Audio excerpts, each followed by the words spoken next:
Bueno, buenos días a todas y a todos. Un gusto estar con ustedes en esta sesión de hoy. Es la primera sesión de la serie de seminars del ODS 7, Energía Sostenible. En la mañana de hoy tenemos a 3 empresas invitadas, ENSA, AES y ETESA. Así que, sin más, le voy a dar la bienvenida a nuestro director ejecutivo, Bruno Basile, quien nos va a dar la bienvenida a esta serie de talleres. Buenos días, Bruno, ¿cómo estás? ¿Qué tal? Muy buenos días a todos y a todas. Solo unas breves palabras, en primer lugar, para agradecerles, como siempre, su participación y también a los miembros de Sumarse que hacen posible esta conversación y el planteamiento de este tema de energía sostenible, que desde nuestra perspectiva lo entendemos como un potencial motor para la reducción de la pobreza, para el progreso social, y a su vez de la resiliencia. Entendemos que los temas de energía sostenible precisamente ponen foco en estos modelos de producción y consumo que debemos mejorar como sociedad para alcanzar de forma efectiva los objetivos de desarrollo sostenible. Así que a las empresas que van a estar participando a través de estas 4 sesiones, nuevamente, muchas gracias. AES, la Casa de las Baterías, Celsia, Enel, ENSA, ETESA, de verdad que gracias por la participación y por traer este tema en perspectiva, ¿no? Que estoy seguro que va a ser muy relevante para todos. Gracias.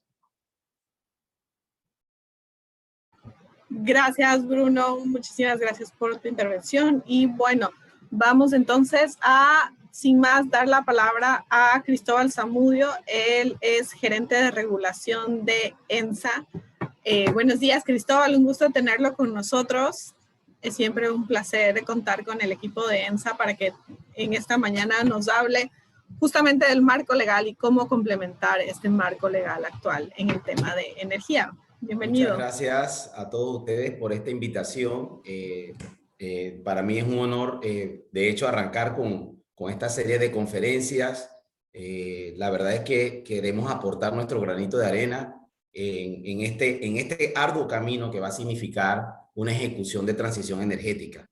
Más que referirme a temas legales, quisiera referirme a temas regulatorios específicos y hacia allá vamos a enfocar la presentación al final sobre cuáles serían las distintas posibles mejoras que pudiésemos desarrollar para implementar esta transición. Voy a compartir la pantalla, me das un segundito.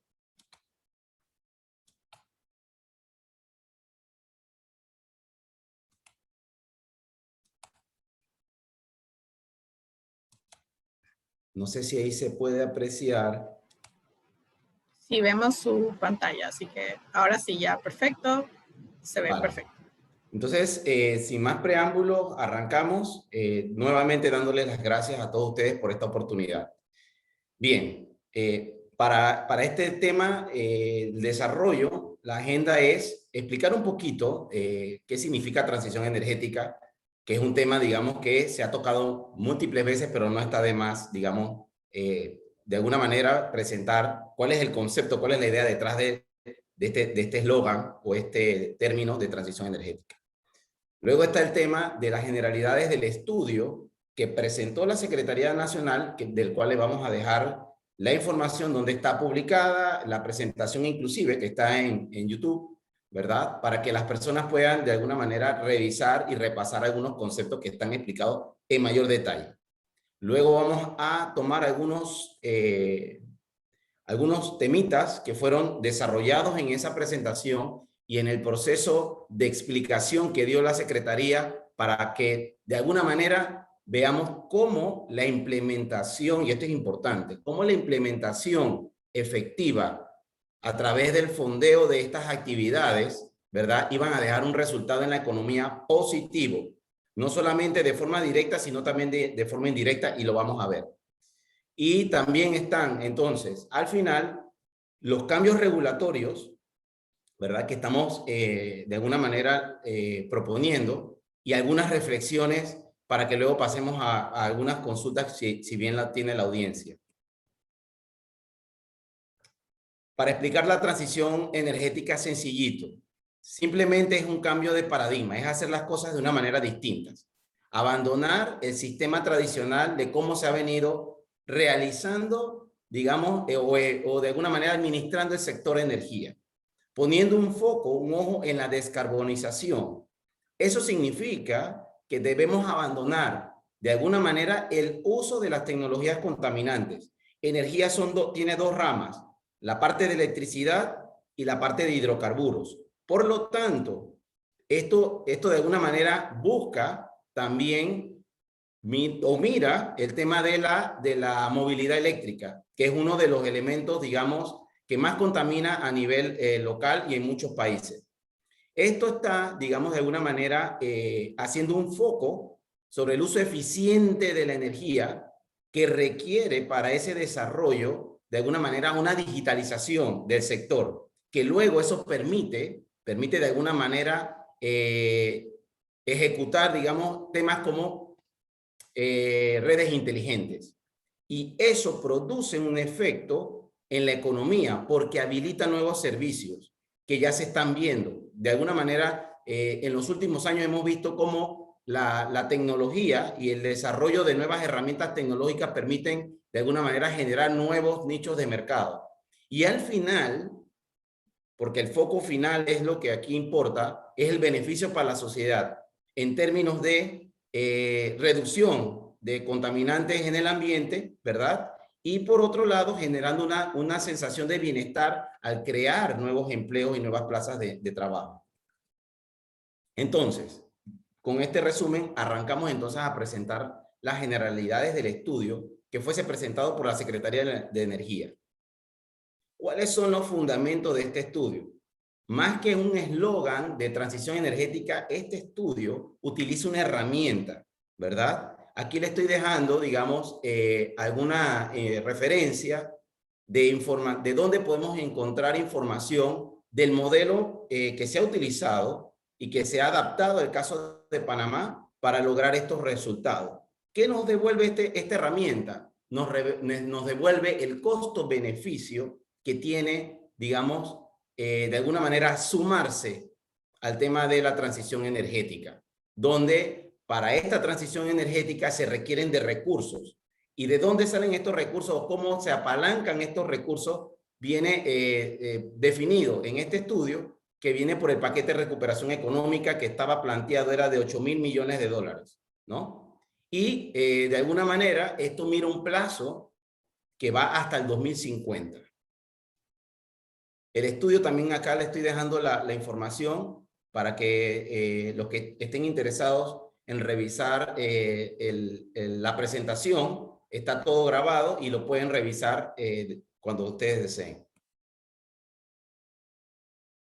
Este estudio tiene 3 pilares. El primer pilar tiene que ver con la energía renovable y su despliegue de la energía renovable, principalmente no convencional, ¿verdad? Como oferta de generación de energía a nivel de alta tensión, ¿verdad? También tiene otro pilar que tiene que ver con la eficiencia energética y que tiene que ver con el autoconsumo, que son estos pequeños emplazamientos en distintos puntos de la red que le estamos llamando generación distribuida. Y de alguna manera, desde el punto de vista de eficiencia, lo que se busca es que seamos de alguna manera sobrios con el uso energético, que no exista despilfarro. Y tercero, y uno de los más relevantes temas, tiene que ver con la electrificación del transporte. Esto significa que se tienen que crear, digamos, los mecanismos para que se abandone de forma gradual todos los medios de transporte basados en combustibles fósiles. Entonces, este estudio tiene, digamos, presenta un análisis respecto del negocio como se hace actualmente y se compara respecto de aplicar la agenda de transición energética de manera, digamos, con unos criterios relativamente posibles y otro que quizás puede ser no imposible, pero sí más complejo a la hora de tratar de de lograrlo, que estamos hablando, en este caso, de un sistema, de un país con carbón cero, que es el abandono completo del uso de tecnologías de gases contaminantes. ¿Cuál es el horizonte temporal del que estábamos refiriendo anteriormente? Nos referimos a un estudio de 30 años que arranca el 2020 y finaliza en el 2050, pero que está mirando 3 etapas.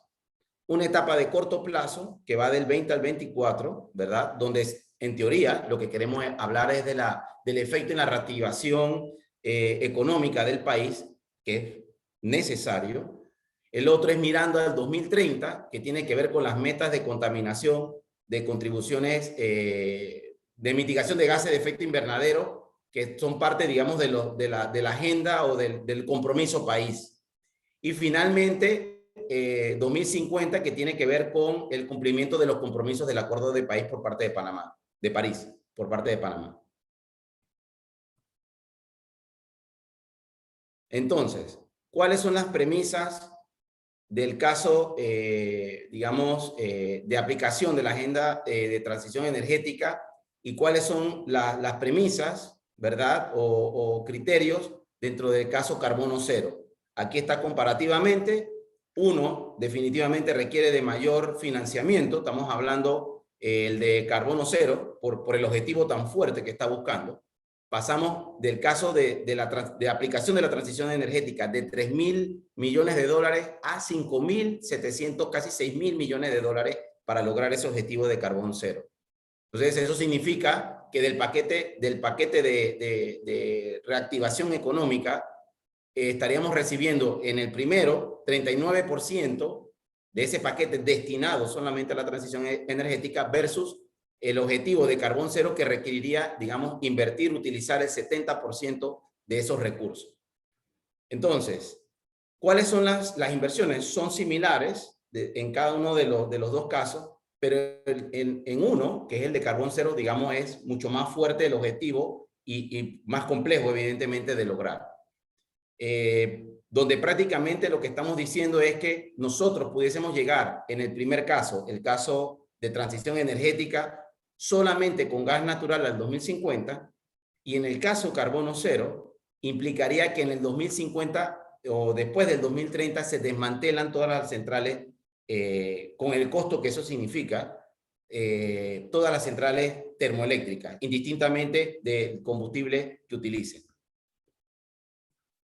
Entonces, este cuadro que nos obtuvimos de la presentación del informe del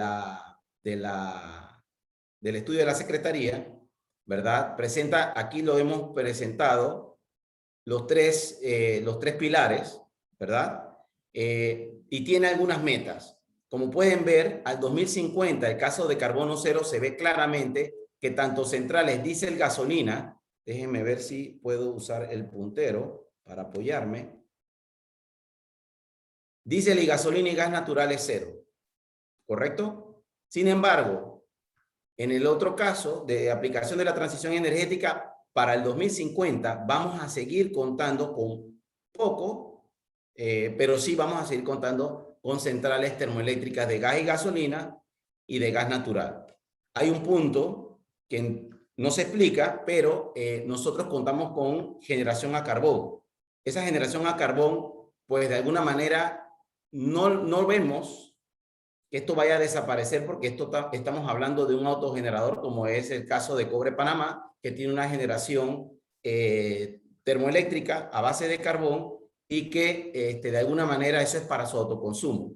Por lo tanto, habría que ver el escenario de qué decisiones tomaría esta empresa respecto del abandono o no de esa tecnología que actualmente es para abastecer el consumo eléctrico que requiere esta mina. En el segundo caso tenemos, digamos, el pilar número 2, donde vamos viendo el tema de la capacidad instalada como producto o como elemento de esta transición en las redes de distribución, ¿verdad?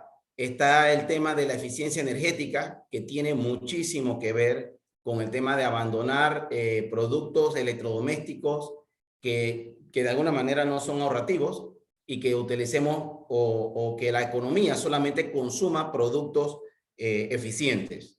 Y también tiene que ver un tema que quizás no se aborda mucho, pero que sí de alguna manera ha tomado mucha relevancia en los últimos años, el tema de instalar calentadores de agua fotovoltaicos, que es utilizar la energía solar de alguna manera para calentar agua, obviando el tema de uso de los calentadores eléctricos o el uso de calentadores a gas.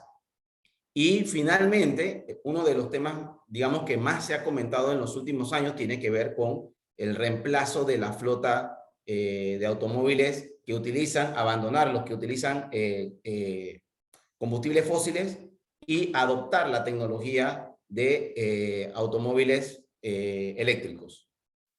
Y estos números que ven acá han sido por algunos especialistas comentados y cuestionados, y son puntos que habría que revisar también cómo se llegan a esos números en términos de los tiempos que aquí están desarrollados. Cómo llegar al 2024 con 112.000 automóviles eléctricos.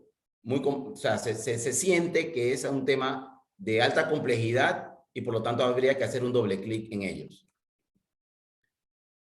Desde el punto de vista de inversiones, en términos de dinero, vemos que principalmente el cumplimiento, digamos, de esta transición energética pasa mucho por el tema de electrificación del transporte de pasajeros, ¿sí? Estamos hablando de que más del 70-80% de estos dineros, ¿verdad?, van a estar destinados solamente para esta nueva, digamos, metodología de transporte. Entonces acá podemos ver, de alguna manera, en millones de dólares, cuánto sería, digamos, la inversión en infraestructura de carros de carga, transporte de nuevos transportes de pasajeros, generación de electricidad, eficiencia energética, solar termoeléctrica y estufas eléctricas. Es muy poco lo que está en estufas eléctricas porque evidentemente nuestra sociedad consume principalmente estufas convencionales. Entonces, si bien es cierto, en este momento hay una oferta allá afuera, pues en este momento todavía no es, digamos, la tecnología predilecta o apetecida por las personas. Y aquí vamos viendo cómo va en crecimiento los dineros de inversión. Estas inversiones tienen que ser financiadas, como hemos dicho, por el paquete de ayuda y a futuro también tienen mucho que ver con destinar los fondos que hoy se utilizan, por ejemplo, para subsidios, en la medida de que se va reduciendo el costo de electricidad, pues que ya al Estado no le tocaría o no sería de fuerte impacto subsidiar el tema de la energía eléctrica, esos fondos puedan ser destinados precisamente para garantizar el cumplimiento de esta transición energética. Y por qué no un escenario donde tengamos una economía carbón cero. Entonces, ¿cuáles son los beneficios de estas inversiones? Lo presentó y esto se explica muy bien en el cuadro, donde no solamente tiene que ver con el efecto económico de las inversiones per se, sino que además hay un efecto que tiene que ver con cómo de alguna manera la sociedad se beneficia por abandonar los gases contaminantes. Estamos hablando, por ejemplo, y voy rápidamente a mencionarlo, el costo de la contaminación por el transporte. La verdad es que este estudio está muy completo porque típicamente uno no ve el beneficio de estas externalidades y ciertamente significa que el Estado va a tener que gastar menos, por ejemplo, para atender personas que tengan problemas respiratorios. Y esto es muy importante ponerle, digamos, cuantificar este beneficio desde el punto de vista económico. Y así se ve hasta el 2050. Entonces los fondos o las inversiones se van a pagar y nos van a traer un beneficio, no solamente en generación de empleo, sino también en temas de mejoras en la calidad de vida a los panameños. Entonces, ¿qué planes de acción presenta este estudio? Son múltiples y acá recalco los siguientes. El tema de tasa impositiva. O sea, estamos hablando que el mercado de los combustibles actualmente no presenta ningún tipo de tasa impositiva. Y aquí estamos hablando de crearle una tasa impositiva al uso del combustible a estas zonas libres de combustible. Evidentemente, debe ser de una manera muy responsable por el efecto que esto pueda tener. Estamos hablando de un plan de capacitación y educación continuo por parte del gobierno para que todas las personas de alguna manera incorporemos estos conocimientos de qué es la transición y cómo nos beneficiamos. Estamos hablando también de cambios al marco legal. Estamos hablando acá en este caso principalmente a la Ley 6. No me voy a detener en ese tema, pero esto tiene mucho que ver con el tema de la compraventa de energía para efectos prácticos de las estaciones de recarga para uso público, no de uso privado, donde no se cobra por este servicio. Estamos hablando también de fomentar de alguna manera en nuestra economía el que existan cadenas de suministro local que incorporen o importen tecnologías. Y acá de alguna manera se haga un trabajo, digamos, industrial para, de alguna manera, dar un producto terminado con mano de obra panameña. Y por otro lado, hablamos de los créditos específicos para el tema de vehículos eléctricos, lo que es el calentamiento de agua a base de paneles fotovoltaicos. Y bueno, prácticamente estos son los planes de acción. Antes de entrar a cuáles son los cambios regulatorios que habría que plantearse, quiero mencionar qué cosas ya están sucediendo y qué cosas ya tenemos para que veamos, digamos, en su debido contexto que el vaso no está vacío. Tenemos, por ejemplo, fortalezas legales y regulatorias hoy que tienen que ver con las leyes de fomento a las energías renovables, que de alguna manera han logrado que en los últimos años se genere interesantes inversiones en generación desde el punto de vista a nivel de mercado eléctrico, de los beneficios también para el uso de la tecnología fotovoltaica desde el punto de vista del consumidor con el procedimiento de autoconsumo y también las leyes de fomento a la generación eólica. Hay algunas cositas que son las que vamos a mencionar que de repente nosotros pudiésemos ajustar para que esto fuese aún más rápido. Desde el punto de vista regulatorio, debemos reconocer que en la pasada administración hubo un cambio muy sustancial a cómo se hace la compra de energía, que era una situación que se venía comentando desde hace muchos años, ¿verdad? Para que cada tecnología pudiese vender el producto como lo tiene. Todos venden energía, pero los productos no se comportan igual. Una central fotovoltaica trabaja en horas diurnas. Entonces hay que crear un mecanismo de venta de energía que esté mirando precisamente el comportamiento de esta tecnología. Estamos hablando de un procedimiento de autoconsumo que en muchos países está limitado, pero que en Panamá no tiene límites. Una planta industrial, indistintamente de su capacidad, puede perfectamente acogerse al procedimiento de autoconsumo, ¿verdad? Sin ningún tipo de restricción. Y también tenemos una característica en los procesos de licitación y compra de energía, que la adjudicación es por precio. Y aquí le estoy dejando una referencia que tiene que ver con el hecho de que las tecnologías renovables no convencionales hoy son mucho más económicas y pueden ofrecer en actos de licitación mejor precio que cualquier otra tecnología. Eso, al final del día, todos lo sabemos porque vemos constantemente los récords, o hasta hace cierto tiempo, antes de la pandemia, era constante ver los récords de precio obtenidos en licitaciones en otros países. ¿Por qué en Panamá no ocurre? Ya lo vamos a ver. Acciones que se están dando hoy que podrían de alguna manera estar alineados con este plan y generar, digamos, resultados respecto a este plan.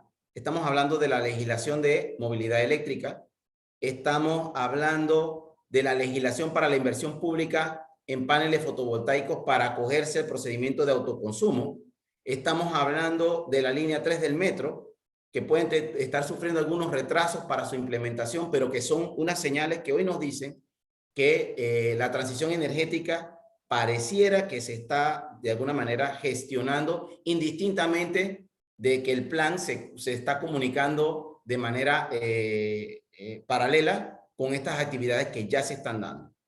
Tenemos mesas de discusión que de alguna manera muchas personas ya comentan el hecho de pasar más de la discusión a los hechos, y estamos hablando también de la creación de comisiones intergubernamentales para discutir temas como la generación distribuida y el acceso universal, que van a apoyar en esta transición energética. Entonces, cambios regulatorios propuestos.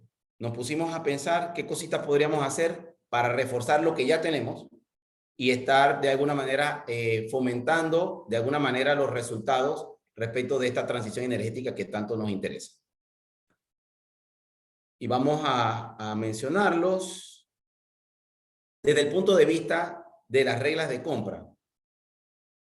Quizás no tiene que ver mucho con la transición energética, pero sí con la seguridad que requieren los panameños de que las inversiones se ejecuten en tiempo.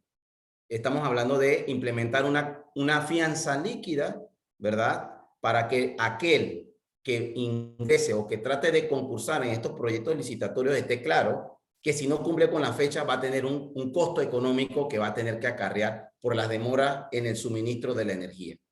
Que actualmente contamos con algunas fianzas, pero que son muy complejas al momento de su ejecución. Casi que se podría decir que no se ejecutan. Acreditar la experiencia en desarrollos similares para cualquier oferente. Una de las cosas que tienen otros mercados es que si tú vas a ofrecer un proyecto de 200 megavatios, tú al menos debes tener un proyecto similar operando en otro país. O sea, son criterios que vienen de otras latitudes donde han tenido éxito y tienen que ver con estos dos primeros puntos. Que al final no tiene que ver mucho con la transición energética, pero sí con el cumplimiento de las inversiones que ganan un proceso de licitación. Tenemos que obligar a nuestro regulador a que en su proceso de mejora continua, en las reglas de compra, las reglas de cómo se compra la energía en Panamá, se revisen mirando precisamente estas mejoras en otros mercados, para ver cuáles podemos nosotros de alguna manera tropicalizar. No podemos quedarnos con unas reglas de compra por 20 años funcionando y pensar que vamos a tener resultados distintos. Eso no existe. También estamos hablando de que los recursos renovables no convencionales puedan tener cobros por potencia, que actualmente no existe. Esto es, en todos los mercados, en la mayoría de los mercados, las energías renovables no convencionales pueden tener un cobro por potencia. En Panamá no es posible, por criterios que tienen que ver con cosas más técnicas, como es el tema de la definición de la potencia firme. Respecto del procedimiento de grandes clientes, nosotros aquí estamos viendo lo que está ocurriendo en los últimos años, donde cualquier persona o cualquier, cliente, gran consumidor, no solamente quiere comprar la energía más económica y más barata, sino que además desea ver una implementación, un desarrollo en su predio, ¿verdad?, de paneles fotovoltaicos, por ese compromiso con, con ser más verde.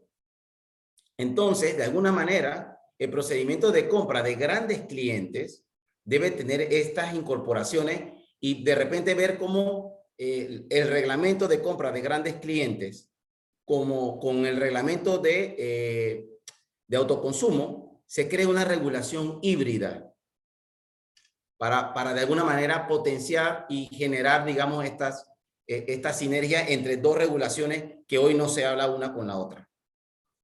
El tema de los cargadores públicos declarados como gran cliente por defecto es una de las ideas que hemos venido analizando, y esto permitiría inclusive de que haya un mejor resultado desde el punto de vista del costo de energía, que es lo que se utiliza para efectivamente cargar los autos eléctricos. y que de alguna manera el decreto 22 vigente permite a un gran cliente, digamos de alguna manera, crear la figura del consumidor o cliente indirecto, que le permite añadirle al costo de la energía algunos cargos adicionales. Entonces, tenemos normas hoy que están dispersas, que de alguna manera debemos ver cómo las desarrollamos para crear híbridos que permitan potenciar esta transición energética. Y uno de los puntos aquí en este tema de los grandes clientes es que el Estado, de alguna manera, participe del sector de grandes clientes, pero buscando solamente comprar energía renovable. Que esto, de alguna manera, no solamente le da la oportunidad a las renovables existentes, sino que genera, digamos, una posibilidad de que inversionistas creen o desarrollen proyectos renovables no convencionales para vender energía a grandes clientes, en este caso del Estado. En cuanto a la electromovilidad, hay que diseñar una tarifa que permita digamos, el desarrollo de estas tecnologías en Panamá. Tenemos que, esto es más técnico, tenemos que ver el tema de la demanda interrumpible, y esto tiene que ver muchísimo con el tema de que estos cargadores de autos eléctricos de alguna manera puedan prestar algún tipo de servicio en el sector de electricidad que les genere, digamos, alguna renta adicional. Esto se ha conversado muchísimo y aplica en otros mercados. Estamos hablando de una regulación para la instalación de cargadores públicos. Ya se está en desarrollo, pero hacen falta, digamos, que desde la SEP, ¿verdad?, se definan cuáles son los criterios tecnológicos y de seguridad que deben tener estas estaciones de recarga. En la generación distribuida hay que hacer una revisión de la tarifa para estos clientes con autoconsumo. Esto es una necesidad. Estamos hablando de la revisión de los requisitos para proyectos de generación distribuida. Mucho se ha hablado de cuáles son los requisitos y de qué manera pudiésemos, analizando estos requisitos, acortando, digamos, el camino, poder tener una mayor inversión en generación distribuida.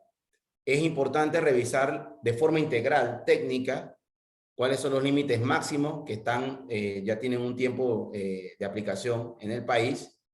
Y debemos también, pensaría que debemos definir criterios que permitan licenciar, ¿verdad?, con características y con criterios un poquito menos rigurosos a la microgeneración y a la mini generación renovable no convencional. Y desde el punto de vista del acceso universal, me permito mencionar que también debemos revisar una tarifa o un diseño también del servicio en zonas aisladas.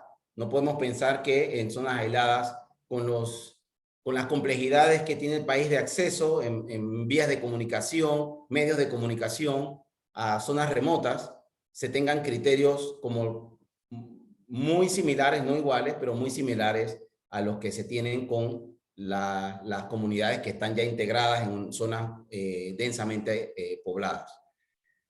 Entonces, también para este caso aplica muchísimo lo del desarrollo de la medición o la comercialización de energía de forma prepagada.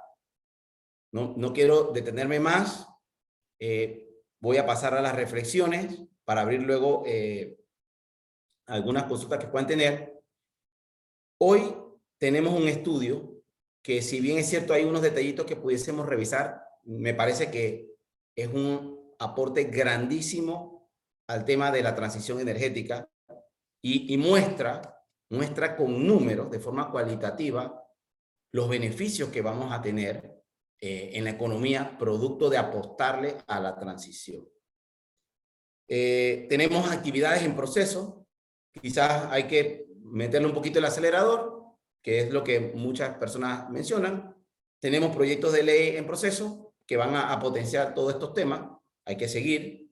Tenemos un marco jurídico y regulatorio que ya tiene, digamos, algunos, como ya lo mencioné, algunas cositas muy interesantes. Pero sí tenemos pendiente reforzar lo que ya hemos mencionado, y además no lo quiero dejar como una reflexión, no lo quiero tomar como una crítica. Debemos de alguna manera pensar en cómo vamos a fortalecer los distintos entes gubernamentales que participan o que tienen mucho que ver en la implementación de la transición energética, ¿verdad? Esto es sumamente relevante. Y sin más, quedo abierto a cualquier consulta que puedan tener. Muchísimas gracias, Cristóbal. Bueno, como mencionó, estamos abiertos a recibir preguntas. Vamos a dar como 5 minutos para hacer preguntas y ya tengo una primera pregunta que sería desde su perspectiva, porque nos habló como de todo este marco legal, pero ¿cuál es el mayor impacto de hacer esta transición energética que nos mencionó? ¿Cuáles son los beneficios que nos traería hacer esto? El mayor impacto, o sea, lo podemos desde el punto de vista cualitativo ver en los beneficios que trae. Hablamos de las externalidades, que es la mejora, digamos, en el bienestar de la sociedad, en temas de salud, pero el mayor impacto está en la creación de empleo, me parece a mí, y por numeritos, en la creación de empleos y de una economía, digamos, que requiere en este momento que se desarrolle y que de alguna manera prosperen estos nuevos negocios. Ok, excelente. Y hay aquí una pregunta un poco técnica, así que vamos a ver si la logro como traducir bien. Dice, ¿qué opina del mercado de los grandes clientes y qué potencialidad ve en él? Ok. Esto reforzaría, digamos, el tema de los grandes clientes que mencionamos. El Estado es uno de los mayores consumidores de energía eléctrica.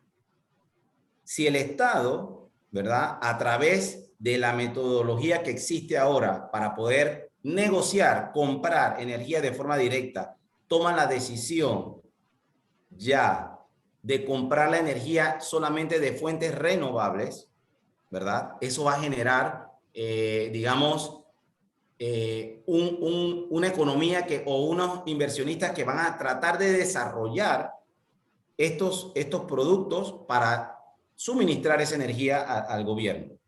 Y por otro lado, como mencioné, en este momento, muchos grandes usuarios, grandes clientes, no solamente están buscando bajar su tarifa, su costo de electricidad, sino que además les interesa aportar al tema de las energías renovables. ¿Cómo? A través de un desarrollo justamente, por ejemplo, con paneles fotovoltaicos en su techo.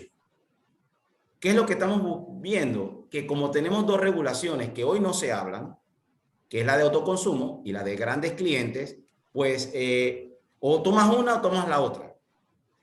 Entonces, lo que hay es que crear una herramienta híbrida que permita, digamos, gozar de algunos beneficios de los dos mundos.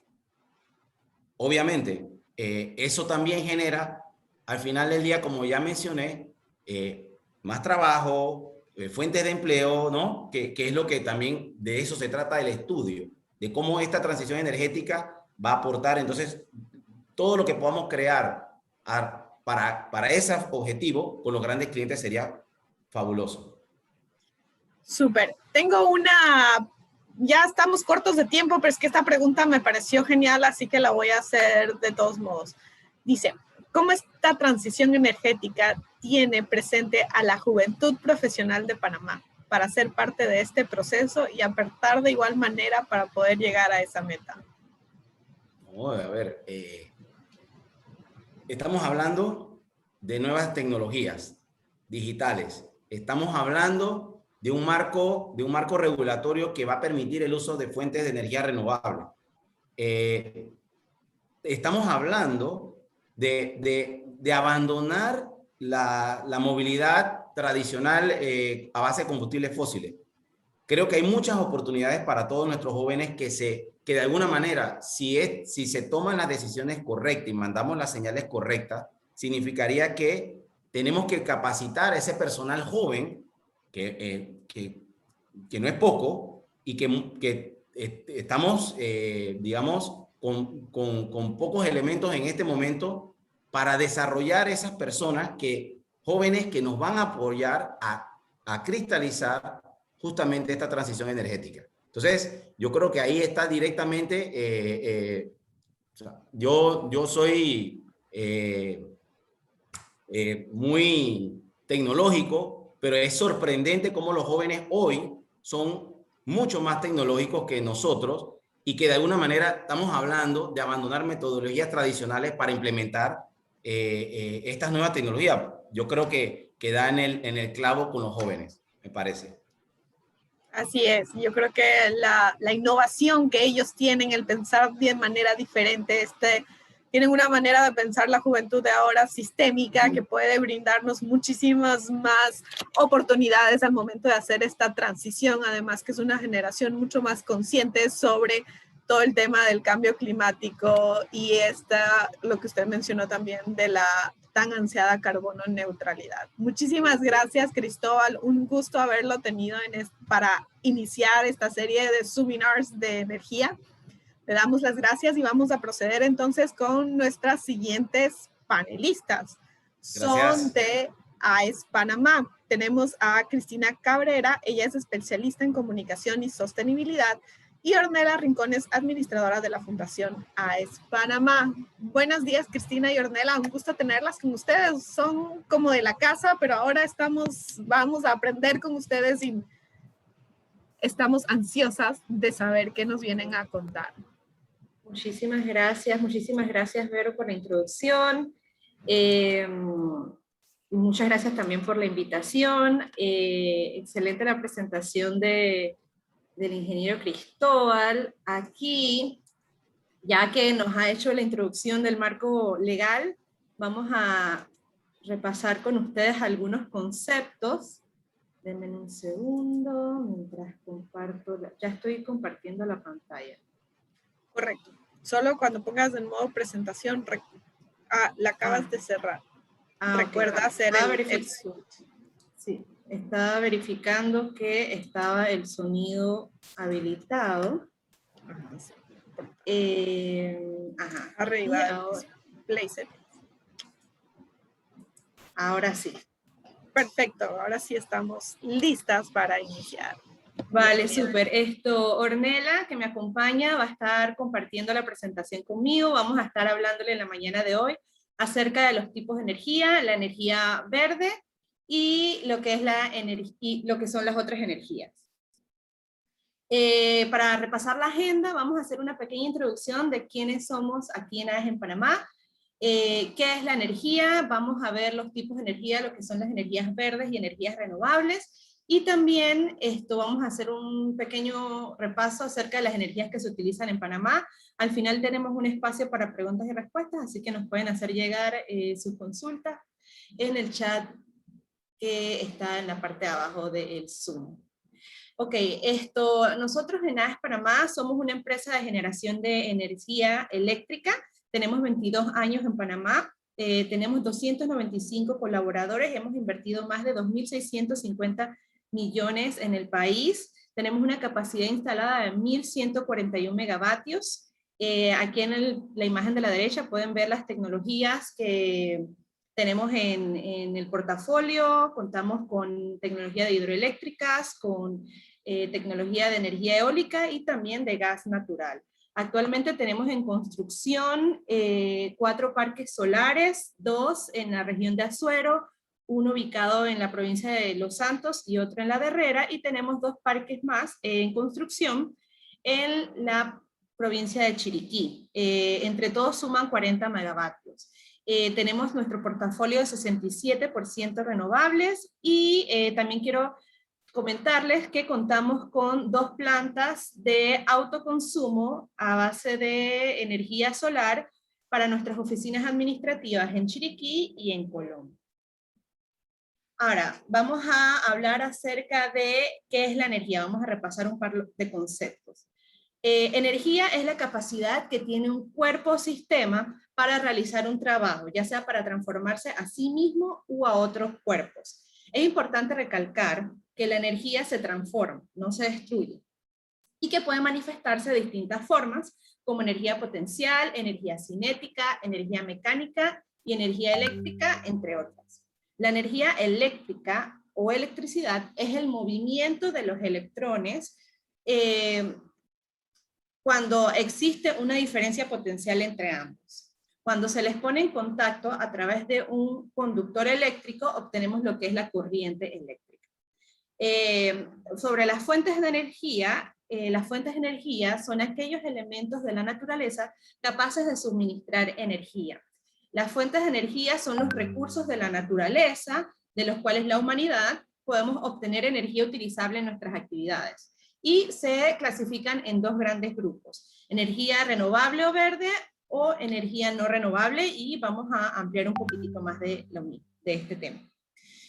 En cuanto a energía renovable, la energía renovable se obtiene de la transformación de recursos naturales, como el agua, el viento, el sol, el calor natural del interior de la tierra, el movimiento de las mareas y biomasa. La energía verde es la proveniente de fuentes 100% renovables, es decir, que cuando hablamos de energía verde, hablamos de energía renovable. Sin embargo, es importante resaltar que existe también lo que es la energía limpia. La energía limpia es la que produce muy poca o ninguna contaminación al medio ambiente. Las energías renovables y las energías limpias no son exactamente lo mismo. Todas las energías renovables son limpias, ¿ok? Como la eólica o la solar, pero no todas las energías limpias son renovables, como por ejemplo energía nuclear, y eso lo vamos también a comentar más adelante. Ahora, entre los tipos de energía que vamos a conversar ahorita, vamos a hablar de la energía hidráulica, la energía eólica, la energía solar, la energía mareomotriz, la energía geotérmica y energía por biomasa. La energía hidráulica es también conocida como energía hídrica o hidroenergía, y esta utiliza el agua para producir electricidad o energía eléctrica por medio de las centrales eléctricas. Estas centrales eléctricas transforman la energía que se obtiene de la fuerza de las corrientes y los saltos de agua en electricidad. La energía hidráulica es intermitente, es decir, que depende del flujo del agua y también de las precipitaciones. En épocas lluviosas se genera más energía hidráulica, mientras que en época seca se genera menos energía. Aquí podemos observar dos ejemplos de hidroeléctricas. Tenemos aquí una de tipo embalse, como la hidroeléctrica de Bayano, y otra hidroeléctrica de pasada, como es nuestra hidroeléctrica La Estrella. Para contar un poquitito cómo funciona, el agua que viene de las fuentes de agua, tipo, ya sea de embalse o de los ríos, pasa por una turbina que por medio de un generador produce la electricidad. El agua que es utilizada o que utilizamos de los ríos o los embalses es íntegramente devuelta al río. La energía que es producida por esta central es transportada entonces por las líneas de transmisión de alto voltaje y luego van a sus puntos de consumo, es decir, pues, por ejemplo, a nuestras casas. En cuanto a la energía eólica, la energía eólica se obtiene de la energía cinética del viento, que mueve las palas de los aerogeneradores, en el cual a su vez pone en funcionamiento una turbina que convierte la energía, que la convierte en energía eléctrica. Un parque eólico es una central eléctrica donde la producción de energía se consigue a partir de la fuerza del viento, mediante los aerogeneradores que podemos ver ahí en el video, que aprovechan las corrientes de aire. Para producir electricidad en una central eólica es necesario que el viento sople a una velocidad de entre 3 a 25 metros por segundo. El reto de esta tecnología es que es una energía intermitente, es decir, que no siempre podemos producirla de manera constante. La energía solar. La energía solar es la radiación electromagnética del Sol que llega a la Tierra y se aprovecha para generar electricidad o vapor. Se recoge mediante el uso de captadores, que los captadores más populares son los paneles solares o las placas solares. Aquí podemos ver una imagen a la derecha, las cuales convierten esta energía solar en energía eléctrica o térmica. La energía solar se puede aprovechar de dos maneras. Una es la energía fotovoltaica, que convierte los rayos del sol en electricidad utilizando las placas o paneles solares fotovoltaicos. Y está la otra tecnología, que es la tecnología térmica, que es la que aprovecha la energía solar para calentar fluidos, como por ejemplo los calentadores de agua domésticos. También se considera como una energía intermitente, ya que no está continuamente disponible para su conversión en electricidad. En la imagen de la derecha podemos ver un ejemplo o podemos observar una imagen de la planta de autoconsumo, que es una de las que les mencioné, la cual genera energía que es utilizada en nuestras oficinas administrativas en Colón. Esta utiliza una tecnología Maverick, esto también como ejemplo de que se pueden aplicar innovaciones en este tipo de energías renovables. Esta es una tecnología desarrollada en Australia, la cual consiste con módulos prefabricados y precableados que permiten agregar recursos solares a una velocidad que es 3 veces más rápida de construir y que a su vez produce hasta 2 veces más energía utilizando el mismo espacio que instalaciones tradicionales. En cuanto a la energía marina, es un tipo de energía que se obtiene aprovechando el movimiento de las aguas marinas y de océanos y mares. La energía marina puede ser de 3 tipos. Una es por conversión térmica, que no tengo la imagen aquí, que utiliza la diferencia térmica de los océanos. La otra, que es la energía mareomotriz, que es la imagen de la izquierda, que utiliza la diferencia de las mareas, utilizando las corrientes de agua horizontales en el mar, o energía marina undimotriz, que es aquella que se genera a partir del movimiento de las olas. Continúo.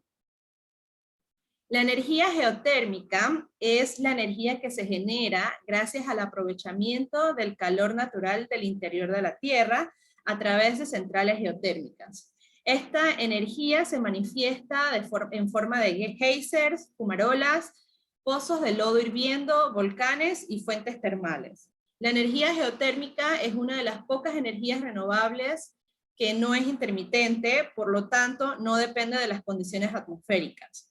Sin embargo, es una energía limitada porque solo se puede extraer de forma viable en algunos puntos del planeta donde la actividad térmica terrestre es más potente.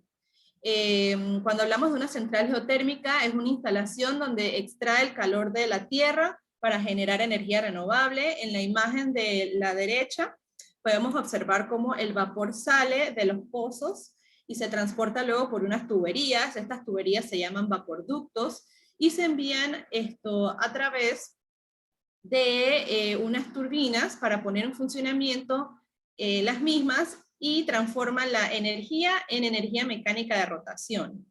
En el eje de la turbina está conectado al rotor alternador que al girar transforma la energía mecánica en electricidad alterna y por tanto entonces se transmite al final por un transformador. En el mundo los mayores productores de esta energía son los Estados Unidos, en Filipinas e Indonesia. Por último tenemos la energía por biomasa. La energía, y aquí no voy a entrar mucho en detalle, voy a confesar que no es nuestro fuerte. La energía por biomasa es un tipo de energía renovable procedente del aprovechamiento de la materia orgánica e industrial formada en algún proceso biológico o mecánico. Generalmente es sacada de los residuos de las sustancias que constituyen los seres vivos, las plantas, los animales, entre otros, y sus restos y residuos. Aquí podemos ver en esta imagen algunos ejemplos de biomasa o cómo se clasifican. Uno es la biomasa natural, producida por la naturaleza sin intervención humana, como por ejemplo las podas naturales. Otra es la biomasa seca, que son los subproductos sólidos no utilizados en actividades agrícolas, forestales, industriales o industrias agroalimentarias o de maderas. Otra es la biomasa residual húmeda, que podemos ver con los vertidos biodegradables.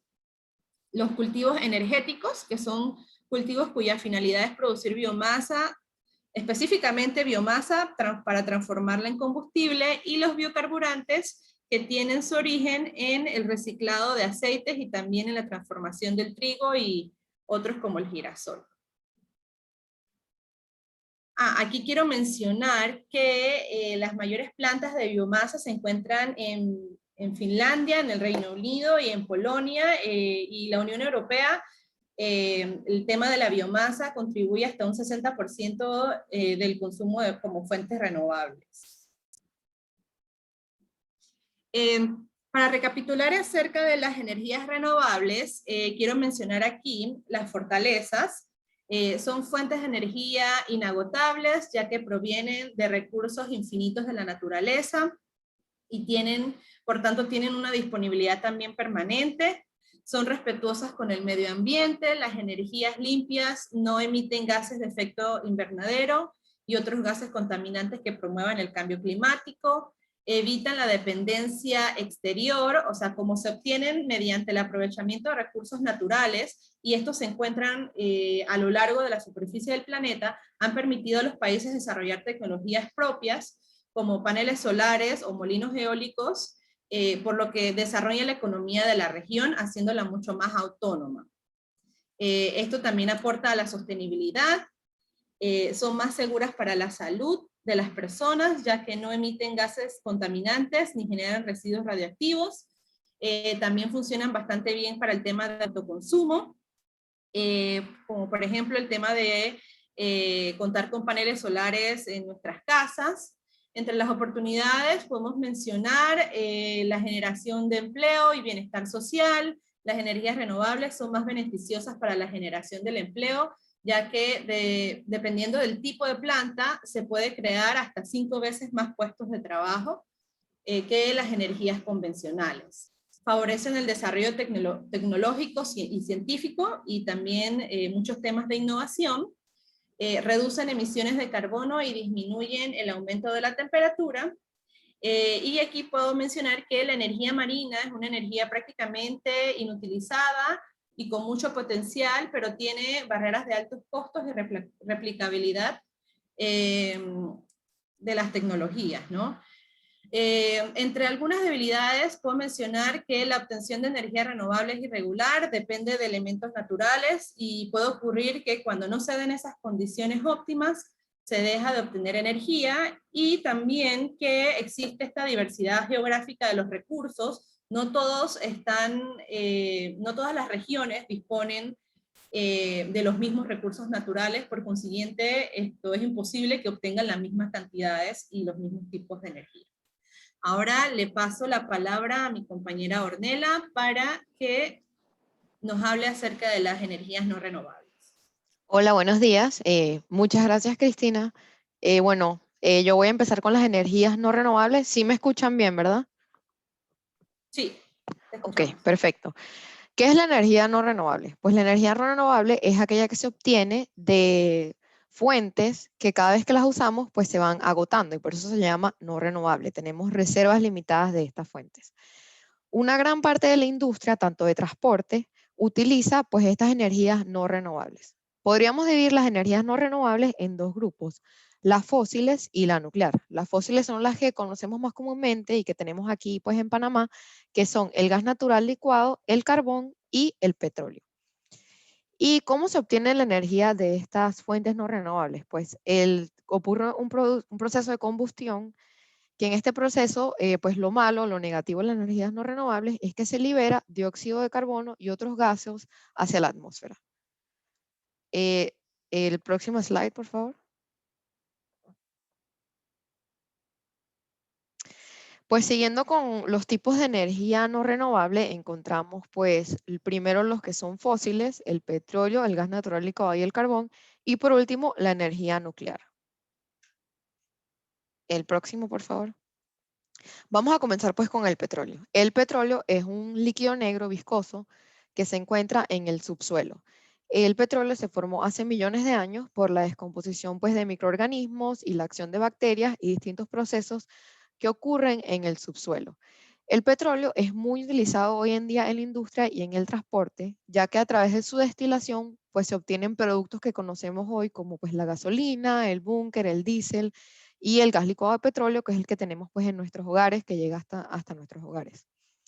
Al igual que el carbón y que el petróleo, se utiliza para producir energía. Lo que se hace en estos procesos, que es en las termoeléctricas, pues es que se calienta o ocurre un proceso de combustión con estos combustibles. Esto libera pues mucho calor o energía calorífica que luego se usa para calentar agua, y esta agua produce un vapor que pues mueve unas turbinas, y esto genera pues la electricidad, transformando esta energía mecánica pues en energía eléctrica. Si lo queremos ver pues como un proceso mucho más simple, en nuestras mismas casas, cuando ponemos pues a hervir agua y le ponemos una tapa a la olla, el movimiento de esta olla, el vapor, perdón, produce un movimiento en la olla. Pues ocurre pues el mismo proceso en las termoeléctricas, ya que es el vapor de agua lo que produce este movimiento en el generador. La siguiente, por favor. Ok, el gas natural licuado. Primero pues vamos a empezar a explicar qué es el gas natural licuado. Pues primero se llama gas porque se encuentra en forma gaseosa en la naturaleza, natural porque se encuentra naturalmente, pues al igual que el petróleo, el gas se extrae directamente del subsuelo y se originó en un proceso pues similar al del petróleo, un proceso de descomposición, de acción de bacterias y distintos procesos pues que se dieron en el subsuelo.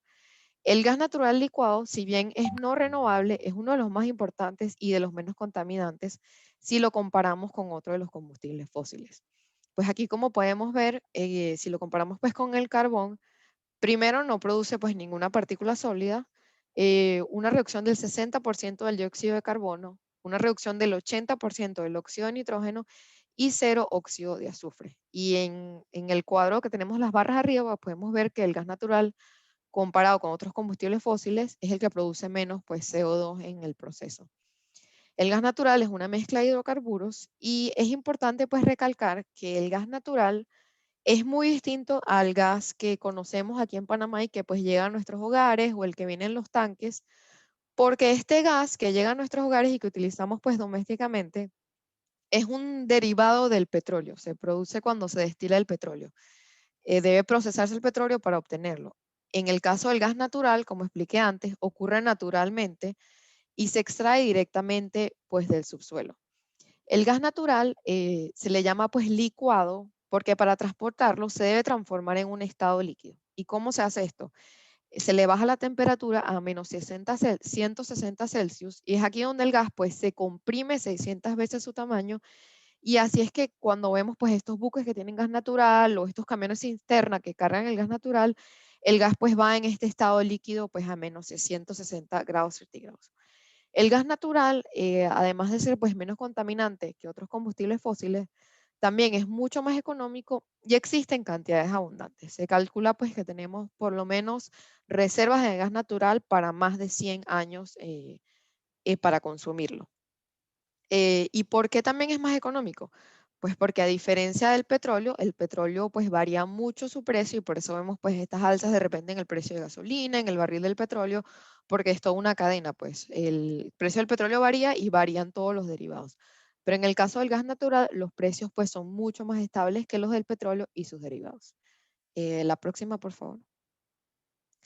Ahora pues les voy a comentar un poco sobre qué es un ciclo combinado. Normalmente las termoeléctricas pues funcionan con un ciclo simple cuando hablamos pues del petróleo y del carbón, que en este caso pues ocurre un proceso de combustión del combustible fósil, y este libera pues calor que calienta agua, y esto pues produce el vapor que mueve el generador.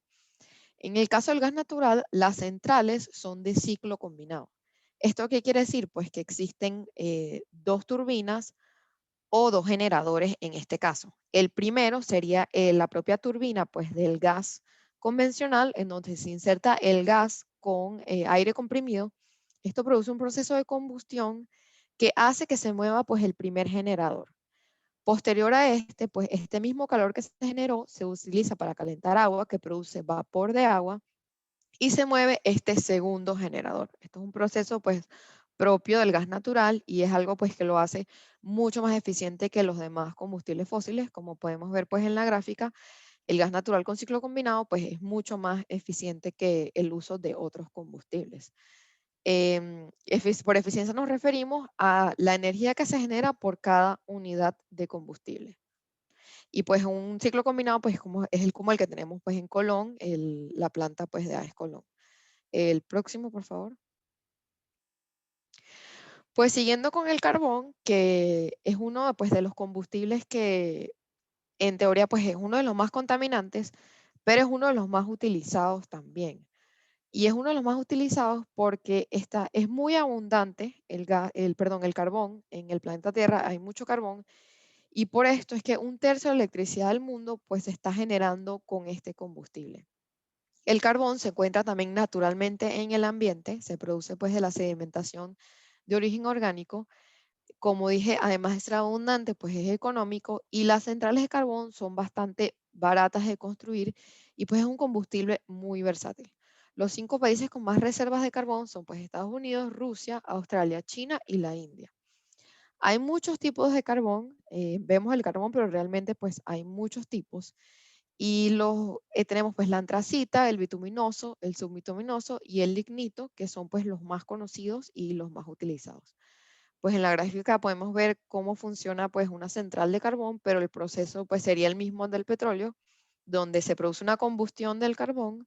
Esto libera mucha energía calorífica o energía en forma de calor que se utiliza para calentar agua y esta agua, el vapor, pues mueve un generador o una turbina. El próximo, por favor. Bueno, por último, pues la energía nuclear, y pues hay muchos tabús alrededor de la energía nuclear por pues estos desastres que hemos visto, tipo Chernóbil y otros tipos de desastres, pues hay mucho como tabú alrededor de la energía nuclear, pero la verdad es que la energía nuclear es una de las energías más limpias que existe y de las no renovables sobre todo. ¿Cómo se produce la energía nuclear? Pues se produce a través de la fisión del núcleo de uranio. El uranio es un mineral que encontramos en la Tierra, pues, pero en cantidades limitadas también. Pero produce mucha energía cuando se produce esta fisión del núcleo. Para el 2019 existían pues 446 plantas nucleares en 31 países. Algunos países en los que hay muchas plantas nucleares, pues tenemos Estados Unidos principalmente, después tenemos Francia, China, Japón y por último Rusia. La energía nuclear, porque es una de las más limpias, porque no produce gases de efecto invernadero, así que es muy limpia con el ambiente, muy amigable con el ambiente. Otra de las creencias pues, que se tiene de la energía nuclear es que pues, no es segura y, como digo, por las noticias que hemos visto, los desastres que han ocurrido, pero realmente pues, tenemos que considerar que, tomando el ejemplo de Chernobyl, que es el que la mayoría de nosotros pues, conocemos, pues primero esto se dio hace muchos años y se dio pues en la Unión Soviética y se sabe pues que en esta planta, la planta utilizó ciertos métodos que no eran los más correctos. Además de eso, pues hubo una parte pues de error humano y de negligencia. Pero pues hoy en día las plantas nucleares, las centrales nucleares son centrales muy seguras, pero como cualquier central donde se genera energía, pues siempre se deben tomar primero la seguridad primero, las medidas de seguridad, porque cualquier pues descuido o si no se toman estos protocolos, pues puede ocurrir algún incidente. Así que, y si les interesa saber un poco más de la energía nuclear, bueno, hay un documental en Netflix de Bill Gates, se llama Inside Bill's Brain, dentro del cerebro de Bill, y en los últimos capítulos, pues él habla mucho de la energía nuclear. Él aboga mucho por la adopción de la energía nuclear porque piensa que pues, es un buen complemento para producir energía y poder pues eliminar un poco las energías térmicas que son un poco más contaminantes.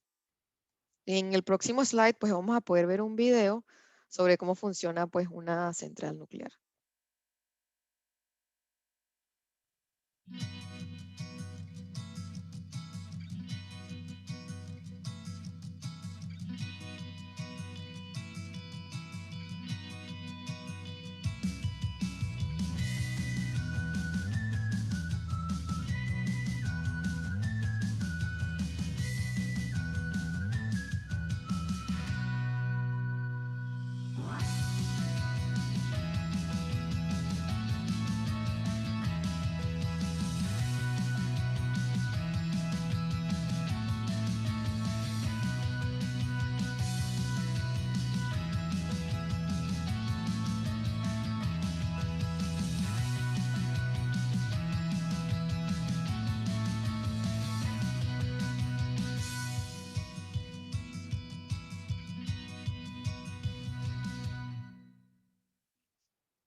Perfecto.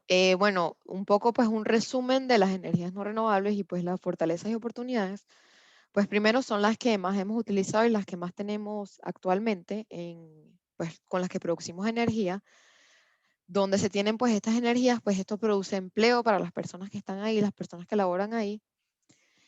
Otra fortaleza pues de las energías no renovables es que no son intermitentes. En el caso de las renovables, pues sí tenemos la parte que son mucho más amigables, pero lamentablemente pues dependemos de las condiciones del clima. La solar pues si no tenemos sol no podemos tener energía, al igual que las hidroeléctricas pues dependemos mucho de la lluvia y en las eólicas pues del viento. En caso de las no renovables, pues como tenemos las fuentes ya ahí, pues no dependemos de estas condiciones climáticas, sino que siempre podemos estar pues generando energía hasta que después que se agoten los recursos. Esto contribuye a la seguridad energética de los países. Bueno, también refiriéndonos a Panamá, pues fortalece esta matriz que tenemos en Panamá, que es bastante dependiente pues de las hidroeléctricas. Las energías no renovables pues, son un complemento para que tengamos esta seguridad energética y que no tengamos que sufrir pues, racionamientos o apagones debido a que estas condiciones climáticas cambian mucho. ¿Qué oportunidades pues, tenemos para las energías no renovables?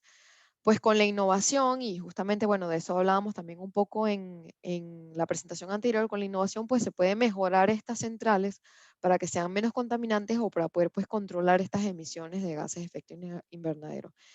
Y trabajar pues en planes integrales donde se integren tanto renovable como no renovable y se complementen entre ellas. El próximo, por favor. Pues para ya terminar mi presentación, vamos a ver un poco qué tipos de energía se utilizan en Panamá de las que mencionamos. Como vemos en la gráfica de la izquierda, habla de la capacidad instalada. La capacidad instalada es la capacidad que tienen todos los generadores o todas las turbinas que tenemos o las plantas en Panamá. Es la capacidad máxima. A la derecha, por contrario, tenemos la generación, que es pues el número real de lo que se produjo en Panamá de energía para finales del año 2020. Como ven, pues las unidades son distintas. Para capacidad instalada, pues tenemos los megavatios y para generación tenemos los gigawatts hora porque se mide por unidad de energía y unidad de tiempo. Podemos ver pues que la capacidad instalada tenemos 48% hidro y sumándola con las demás renovables, pues tenemos un 60% de energía renovable y un 40% de energía no renovable, que es la que complementa pues esta energía renovable. Pero cuando nos vamos a la generación, pues del año pasado tenemos 76% de generación fue de energía renovable, pues lo cual es muy positivo, pero como vuelvo a mencionar, pues esto depende de las condiciones del clima. Hay años que pues el clima nos favorece y esta generación de energía renovable va a ser mucho menor y ahí es donde entra pues la no renovable que le da como ese respaldo. Y bueno, finalmente como una reflexión, pues como venía diciéndoles, pues necesitamos pues las dos para darle firmeza al sistema, tanto la renovable porque es muy limpia, no contamina, tanto la no renovable porque necesitamos pues esa disponibilidad siempre de la energía y una matriz energética fuerte. Bueno, muchas gracias y ahorita pues recibiremos sus preguntas. Súper. Y justamente de lo último que nos acabas de hablar, de este mix entre la energía no renovable y renovables que tiene la primera pregunta, y nos preguntan, ¿cuál es el mejor mix o combinación entre las no renovables y renovables? ¿Existe una fórmula estándar? Pues no existe una fórmula estándar como que tienes que tener un porcentaje de una y un porcentaje de otra, y como el tema también con las renovables, es que pues va a variar mucho con las condiciones climáticas que tengamos. De repente pues tenemos un año que el niño es muy marcado, que la niña es muy marcada, entonces eso va a afectar esta energía renovable. Entonces no existe como un mix, pero pues siempre tener presente que hay muchas personas pues que abogan porque seamos 100% renovable, pero eso es muy difícil de alcanzar porque pues tendríamos indisponibilidad del sistema. Por eso necesitamos pues tener las dos, pero un porcentaje que se tenga de una o de otra, pues todavía no creo que hemos determinado eso todavía cuál de cada una. Súper. Muchísimas gracias. Por cuestiones de tiempo no vamos a poder tomar más preguntas porque estamos ya casi que 20 minutos pasadas la hora programada. Así que muchísimas gracias, Cristina. Gracias, y Ornella. Verónica. Muy buena su presentación y muy clara, sobre todo para poder seguir con esta serie de webinars. Ahora vamos a hablar con José Vergara, gerente de normas, calidad y procesos en el Centro Nacional de Despacho de ETESA. Él nos va a hablar sobre cómo funciona el mercado eléctrico y el consumo de energía. Recuerden que ya vinimos viendo el marco legal, los tipos de energía, y ahora entonces vamos a entrar con el tema de cómo funciona el mercado y la distribución. Muy buenos días, señor José, ¿cómo está? ¿Qué tal? Buenos días. ¿Cómo vamos? Muy bien, encantados de tenerlo con nosotros. Le pedimos, por favor, si puede activar su cámara. Ok. Me dice que está controlada. Ok, ahora déjeme ver si yo puedo activarla desde aquí. Ahora sí. Perfecto. Y si nos comparte entonces su presentación. Se ve muy bien su escenario. Sí, ¿verdad? Con todas las pantallas en la parte de atrás. Parece que estuviéramos en una torre de control. Sí, estamos es una imagen de la sala de control del CND, desde donde llevamos adelante la operación del sistema eléctrico, ¿no? Así es que la seleccionamos, ya que íbamos a hablar de cómo funciona el mercado eléctrico en Panamá. Y bueno, ahí voy a compartir mi pantalla. ¿Me confirma si se ve? Sí, solo si ahora lo puede poner en modo presentación, por favor. Sí, estoy en eso. A ver, vamos a... Configuración de visualización. Sí, En la parte superior. Estoy buscando esa función, no la estoy viendo. Al lado. En la mitad. Dice mostrar barra de tareas y en lado dice configuración de visualización. Mostrar barra de tareas, no la veo. Que algo me la está bloqueando. Mostrar... Es que, ¿Al lado? sí, pero es que no la veo porque me salen los controles de la presentación. Déjame ver. Sí, aquí lo pude activar. Ahora sí creo, ¿no? Sí. Ok, listo, gracias. Bueno, vamos a hablar sobre cómo funciona el mercado de electricidad aquí en Panamá, el mercado mayorista de electricidad. Y para eso vamos a hacer una presentación de los diferentes componentes y cómo se da inicio al mercado eléctrico en Panamá. El mercado eléctrico en Panamá surge en el año de 1997, cuando se da la desregularización del mercado. Antes de eso operábamos con una empresa integrada verticalmente, donde se hacía todas las funciones en una sola empresa, es decir, se generaba, se transmitía, se distribuía, se comercializaba y se operaba el sistema. Con la desregularización se separan en diferentes, se separa la generación, se separa la transmisión, la distribución y la operación del sistema. Entonces, el marco legal que respalda el mercado eléctrico es muy amplio.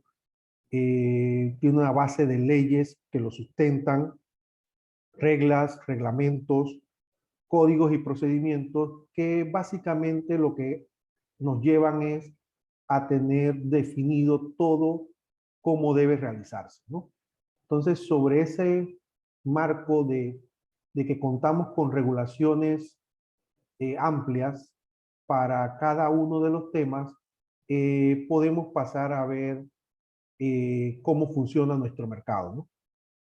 De esa misma ley se desprende un artículo 61 que dicta básicamente cómo es la operación integrada, que es la función que realiza ETESA a través del Centro Nacional de Despacho y que básicamente tiene la responsabilidad del CND de operar el sistema interconectado nacional y administrar el mercado mayorista de electricidad, ¿no?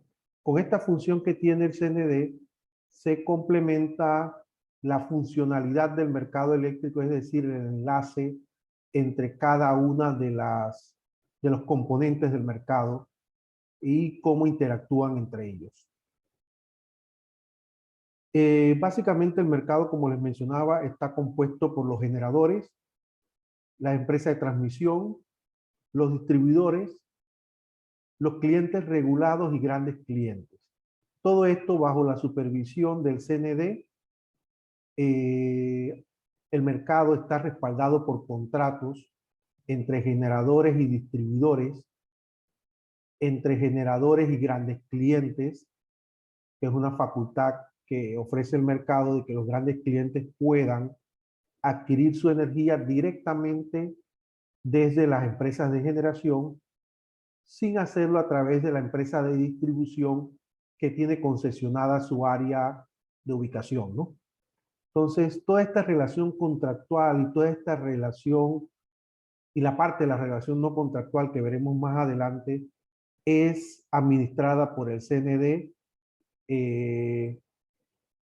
administra los contratos, administra todo el balance de lo que es la operación del mercado eléctrico, ¿no? Básicamente en Panamá y en nuestro mercado se comercializan dos productos. Estos productos son la potencia y la energía. Algunos vemos que potencia y energía se refieren conceptualmente a lo mismo y es así, simplemente la energía es la integración de la potencia en el tiempo, ¿no? Sin embargo, tienen particularidades especiales de cómo se pagan y cómo se comercializan, cómo se generan los contratos y demás, y por eso terminamos comercializando dentro del mercado dos productos diferentes. El mercado mayorista de Panamá está diseñado como un mercado de costos. ¿Qué significa esto? Significa que el funcionamiento del mercado se va a dar en función de los costos de producción de la energía de cada uno de los generadores o centrales de generación. A todos se les determina o se les define un costo de producción de la energía que conocemos como el costo variable de operación. Estos costos son auditables. ¿Qué significa? Que en el caso de las centrales térmicas, todo el proceso de formación del precio es auditable y es vigilado por el CND en cuanto a al cálculo que semanalmente se realiza de este costo. En el caso de las centrales de generación renovables no convencionales, eólico, solar, hidroeléctricas de pasada o filo de agua, su costo variable de operación es definido por norma como un costo de $0. Y en el caso de los embalses de mayor regulación, que tienen más de 90 días de regulación, caso Fortuna y Bayano en la particularidad de nuestro mercado, son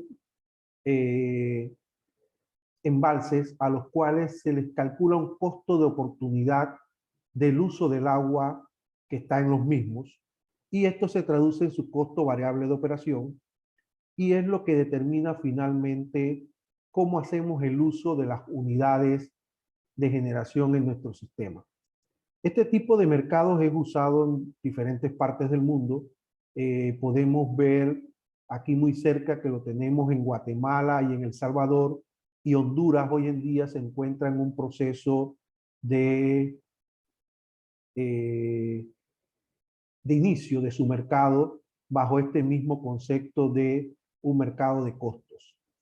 En la región también tenemos otros mercados, otros tipos de mercados basados en ofertas, el caso típico de nuestro vecino del sur, Colombia, y nosotros como país estamos embebidos en un mercado eléctrico regional de Centroamérica que funciona en base a ofertas diarias que permiten un intercambio de energía entre países. Entonces, nuestro diseño es un mercado de costos. Esto nos lleva a una necesaria definición de cómo o de qué es lo que voy a realizar para la operación del sistema. Y partimos de lo que se conoce como el despacho económico de las unidades, que tiene una función objetivo de minimizar los costos totales de la operación. ¿Eso qué quiere decir? Que una vez determinados los costos variables que les mencionaba hace un rato, nosotros debemos hacer un ordenamiento de mérito de las unidades de generación, de tal forma que las de menor costo de operación sean las que primero suministren la energía necesaria en el sistema, ¿no? Y nos lleva a una atención de la demanda instantáneamente, de tal forma que minimicemos esos costos totales de la operación del sistema. Claro, debemos tener en cuenta que debemos cumplir con ciertos criterios de confiabilidad y seguridad que permitan que el sistema sea estable y pueda mantenerse operando, ¿no? Entonces, tenemos ese objetivo que es minimizar los costos de operación.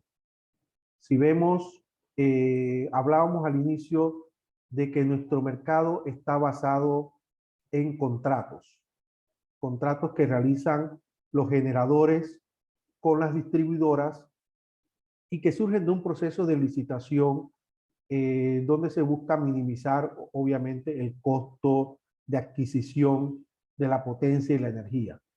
Sin embargo, estos contratos no intervienen en la operación del sistema. Van a intervenir en la administración del mercado mayorista. Y por eso vemos que el despacho de las unidades de generación no se hace en función a la existencia de esos contratos entre generadores y distribuidores, sino que se realiza en función a un orden de mérito ascendente de acuerdo a los costos variables que representa la producción de la energía en cada una de estas centrales.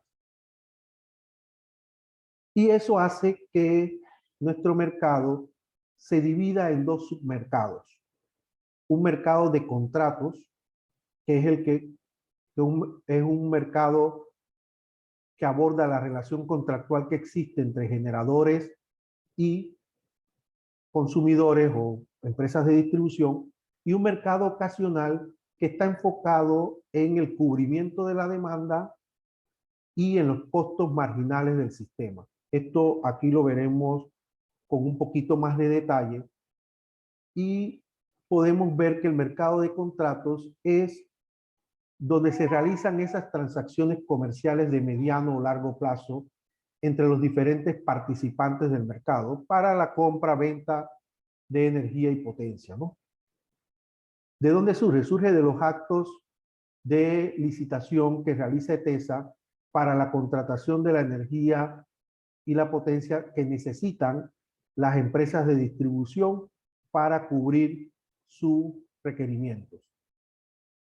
Se contrata potencia firme de largo plazo, que es un atributo que tienen los generadores en función de sus características propias, en el caso de las hidráulicas, en función de su hidrología histórica, y en el caso de las centrales térmicas, tiene un efecto de su disponibilidad histórica y del compromiso al cual se quiera comprometer, valga la redundancia, el generador, ¿no? Por ley, las distribuidoras están obligadas a contratar un 100% de su demanda, ¿no? Y esto lo debe salvaguardar ETESA a través de los actos de licitación que realiza para la compra de energía y potencia. Estos contratos son financieros. ¿Qué significa esto? Que estos contratos no consideran una obligación de suministro de la energía en tiempo real. O sea, estos contratos, como mencioné, no van a influir en cómo se utilizan las centrales de generación para atender la demanda. Las centrales de generación se van a utilizar en función de sus costos auditados desde el menor costo hacia el mayor costo. Eso nos crea una diferencia entre lo que es el mercado de contratos y lo que fue la realidad cooperativa. Y allí surge el mercado ocasional. Y ese mercado ocasional es donde se realizan esas transacciones de energía de corto plazo, ¿no? Que básicamente lo que hace es cubrir los excedentes y los faltantes que se dan entre lo que es el mercado de contratos y lo que es la operación y la realidad del consumo de la energía, ¿no? Básicamente lo que hace es verificar qué generadores tienen compromiso de suministro en una hora determinada, si el despacho económico les permitió cumplir con esos compromisos, y de no haberlos cumplido, entonces se le asigna la energía proveniente de los generadores que en ese mismo periodo de tiempo tuvieron un excedente de generación, ¿no? Y básicamente con esto se logra balancear ambos mercados. Nos permite que exista un mercado de contratos que permita que el país cuente con la capacidad instalada necesaria para su operación y con la energía necesaria para su operación. Sin embargo, que la operación pueda darse en función de minimizar los costos operativos, que al final se traduce en una reducción de costos que va a impactar en todas las transacciones comerciales que se realizan dentro del mercado. Una vez se ha dado esta operación y tenemos los contratos existentes, surge entonces la necesidad de ver el manejo de las transacciones en el mercado, ¿no? Entonces entra un proceso que llamamos proceso de liquidación del mercado, que es un proceso que se hace diariamente y que finalmente se resume en un documento mensual llamado Documento de Transacciones Económicas, donde se define todo lo que se dio en la operación del sistema y en el mundo de los contratos que existen entre los diferentes actores del mercado. En el mercado de contratos, el CND determina cuál es la energía que cada generador suministró dentro de los contratos que tiene con cada una de las empresas de distribución y grandes clientes, ¿no? Sin embargo, el CND no interviene en el proceso de pagos y cobros que se realiza dentro de este mercado. Simplemente determinamos y asignamos los montos de energía asociados al contrato y los agentes realizan un proceso de pagos y cobros por su cuenta. En el mercado ocasional, el CND determina primero cuál es el precio de ese mercado ocasional, que como vimos en la grafiquita que estaba, donde hablábamos de los tipos de contratos, el mercado ocasional está vinculado a lo que llamamos el costo marginal del sistema, que no es más que el costo variable de operación de la última central que es utilizada para satisfacer la demanda. ¿Qué significa eso? Que toda la energía que los agentes se compran y se venden dentro de ese mercado ocasional para lograr el balance del mercado de contratos es fijada o es pagada al precio de ese costo marginal del sistema. Entonces, el CND determina todas las transacciones del mercado ocasional y administra, además de ello, el proceso de los pagos y cobros de ese mercado. Es decir, nosotros en el documento de transacciones económicas establecemos los pagos que debe realizarse cada uno de los agentes y luego de ello, a través del proceso de liquidación y cobranza que veremos más adelante, nos encargamos de que estos pagos y cobros se hagan efectivos, ¿no? Dentro de ese proceso de determinación de los pagos y del funcionamiento del mercado y cómo lograr que el mercado cierre, hasta ahora hemos visto cómo definimos el uso de las centrales de generación, quién va primero, quién va después, cómo esto se amarra con el mercado de contratos. Sin embargo, hay otros productos o otros costos que se generan alrededor de la operación del sistema y es lo que conocemos como los servicios. ¿Y cuáles son esos servicios? Tenemos un servicio de compensaciones de potencia, que es básicamente un balance entre los compromisos de potencia que tienen los generadores versus la disponibilidad de potencia que ellos presentaron en la realidad para cada día. La generación obligada, que es un sobrecosto de generación que se produce por generación que fue requerida por alguna necesidad del sistema, pero que no entró cumpliendo el despacho económico. Es decir, ella tiene un costo por arriba del costo marginal del sistema. Y hay que determinar quién es el responsable de ella y quién es el responsable de cubrir esos sobrecostos. Así es que también el CND hace esos cálculos, calcula esos datos y emite dentro del documento los pagos por esto. Los servicios auxiliares generales, o sea, para que el sistema funcione, necesita de servicios auxiliares, reserva rodante, arranque de máquinas,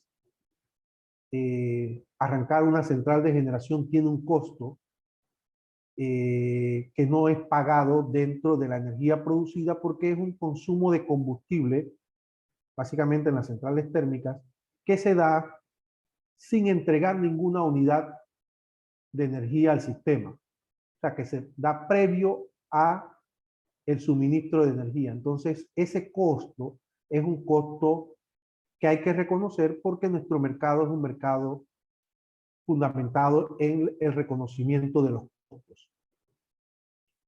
Hay un servicio auxiliar de reserva de largo plazo que es básicamente un cubrimiento de los requerimientos de reserva de potencia que tiene el sistema y que no fueron cubiertos por el mercado de contratos. Entonces, esto también genera unas transacciones que son parte de esto, ¿no? Está el servicio auxiliar de seguimiento a la demanda, que básicamente es el cubrimiento de acciones de generación que pueden resultar no ser las más económicas para una determinada hora del día. Sin embargo, son las que producen el menor costo total de la operación en el día. O sea, minimizan los costos totales operativos. Sin embargo, en algunas horas del día resultan no ser lo más económico. Entonces, esto produce un sobrecosto que es cubierto por la demanda y que también es parte de este proceso de liquidación. Como le decía, el CND determina todo lo relacionado al mercado ocasional y vigila todo el proceso de pagos y cobros. Y para esto, ¿qué hacemos? Tenemos un banco liquidador, tenemos garantías de pago, ya sea cartas de crédito, efectivo y otros mecanismos que permitan la banca para respaldar transacciones. Y con esto el CND determina todos los meses en ese documento de transacciones económicas lo que se debe pagar, lo informa a cada uno de los agentes. Luego, transcurrido el periodo de pago, el CND hace una verificación de los fondos que los agentes pagadores o deudores deben acreditar al banco de gestión y emite hacia el banco de gestión un documento de pago, es decir, cuánto dinero debe transferir entre las cuentas de los diferentes agentes de mercado para pagar todo lo relacionado al mercado ocasional y a los servicios. Esto es un proceso dinámico que se realiza todos los meses. Estamos emitiendo un documento de transacciones cada mes y para esos mismos días estamos realizando un proceso de cobros y pagos, ¿no? el CND estima todos los años cuáles van a ser las garantías que cada agente debe constituir para cubrir sus posibles transacciones de un mes para el siguiente año calendario. Y finalmente, con toda esta operación que se dio, con todas las mediciones que el CND adquiere de los diferentes medidores de generación y distribución, toda esta información entra en los procesos comerciales, las transacciones de mercado de contrato, las transacciones del mercado ocasional, la generación obligada, los servicios auxiliares, la compensación de potencia, el seguimiento a la demanda. Todo esto entra en un solo documento, conocido como documento de transacciones económicas, que es lo que emitimos finalmente a los agentes para el proceso de cobros y pagos. Panamá, como mencionaba, está embebido en un mercado eléctrico a nivel regional. Eso nos permite poder realizar transacciones en el mercado regional, que es venta y compra de energía con otros países, bajo un mercado que tiene también su regulación, que tiene establecido todos los procesos de cómo se realiza, de cómo se dan las transacciones, cuáles son los tiempos para entrega de la información y demás.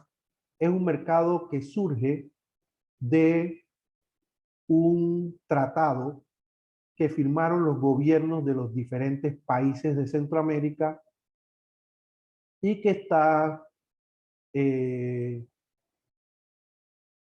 montado sobre regulaciones que han sido establecidas en función de ese tratado, como el reglamento del mercado eléctrico regional. Tiene un grupo tiene un grupo directivo que está formado por los ministros de energía de los diferentes países, en este caso en Panamá por la Secretaría Nacional de Energía. Tiene un regulador regional, que es la CRIE, en donde participa ASEC como regulador nacional, ¿no? Tiene un ente operador regional, EOR, que es el CND o el similar al CND, pero para todo Centroamérica, y tiene los operadores de sistema o operadores de mercado nacionales, caso CND y caso los CND de otros países, que interactúan dentro de este marco regulatorio y permite que se realicen transacciones de corto plazo, básicamente transacciones de hoy que se gestionan hoy para el día de mañana. Y esto puede darse a través de un mercado de contratos o de un mercado ocasional. O sea, puede haber contratos entre generadores nacionales con empresas o generadores de otros países para la compra o venta de energía. Y también existe un espacio para realizar ofertas diarias de tipo ocasionales, donde se ofrece el producto al mercado, ya sea se ofrece venderlo o se ofrece comprarlo, para, si dentro de los precios ofertados resulta económico, estas transacciones lleguen al país de destino, ¿no? Y esto lleva una amplia coordinación que debe realizar el ente operador regional con los CND de cada uno de los países, ¿no? Y hay una comunicación bilateral constante a través de sistemas automatizados que se han creado para el manejo de esto, que nos permite todo este proceso de envío de ofertas, envío de contratos, y luego en tiempo real la coordinación de esos intercambios de energía. Y básicamente nos permite este mecanismo que nuestros agentes nacionales puedan tener contratos de exportación o de importación con agentes de otro país. Permite que nuestros agentes puedan realizar ofertas de oportunidad de exportación, es decir, ofrecer el producto para el día siguiente de los remanentes que pueda haber en el mercado nacional. Y existe también la posibilidad de que como país hagamos importación de energía, de oportunidad, es decir, buscar la posibilidad de traer una energía que represente para nosotros una disminución del costo marginal del sistema. Por las características de este tipo de transacciones, hoy en día, este tipo de transacciones las realiza solamente el CND en nombre del mercado nacional. O sea, el CND identifica qué transacciones o qué ofertas de importación podemos realizar al mercado regional que nos permita disminuir costos. Y esas transacciones las enviamos y de resultar dentro del proceso de optimización regional esas transacciones como válidas, van a darse las transacciones en la operación de tiempo real del día siguiente, logrando un beneficio para la operación. Entonces, esta es un poco de cómo funciona nuestro mercado desde su operación, el proceso de liquidación y cómo funcionamos dentro de otro mercado como lo viene siendo el mercado eléctrico regional.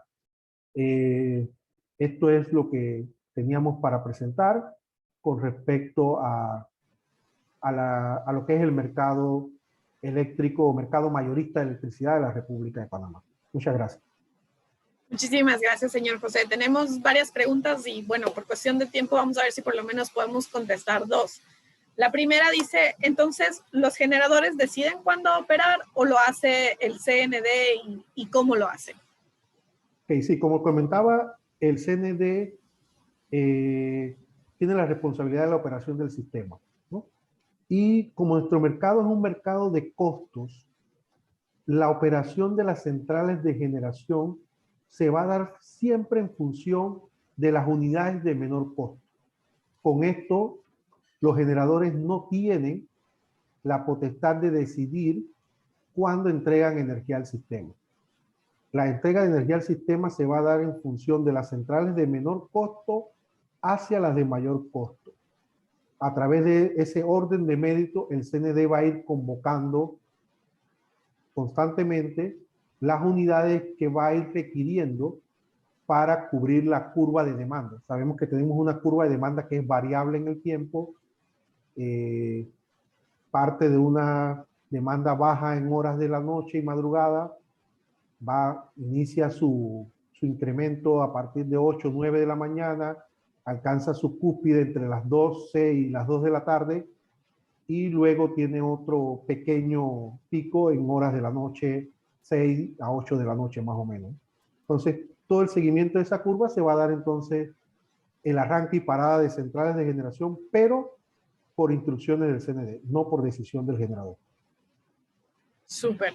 Sí, justo cuando hace más calor y cuando llegamos a la casa justamente a cocinar y hacer todos los quehaceres de las sí, casas. son particularidades que tiene los sistemas eléctricos en todas partes del mundo, tienden a tener una demanda máxima en horas de la noche. Sin embargo, Panamá tiene una particularidad, la he visto en muy pocos países, de tener su demanda máxima regularmente en horas del día. Y lo tenemos entre las 11 de la mañana y las 3 de la tarde. Y básicamente es refrigeración, aire acondicionado, ¿no? Tenemos por costumbre tener aires acondicionados a una temperatura bastante baja para poder usar un buen abrigo, ¿no? Exactamente, no lo puedo haber dicho mejor. Yo soy una de las personas que sufre de eso, a mí no me gusta estar con aire acondicionado.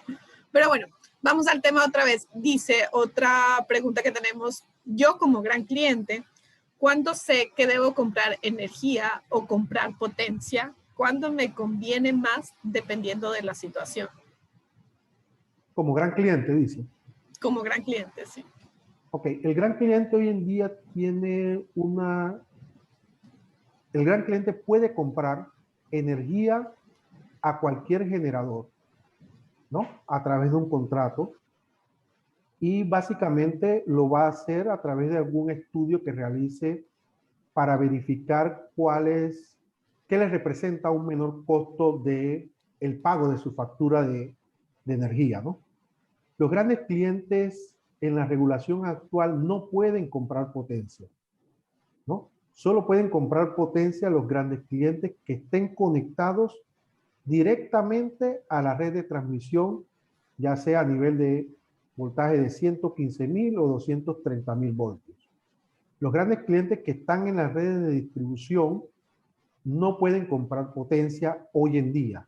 Sí existen grandes clientes que ya eran grandes clientes activos en el mercado o participantes del mercado, ya sea activos o pasivos, que tenían un contrato de potencia cuando la regulación les permitía tener contratos de potencia. Entonces, ellos ya vienen con un contrato de potencia que les permite comprar potencia.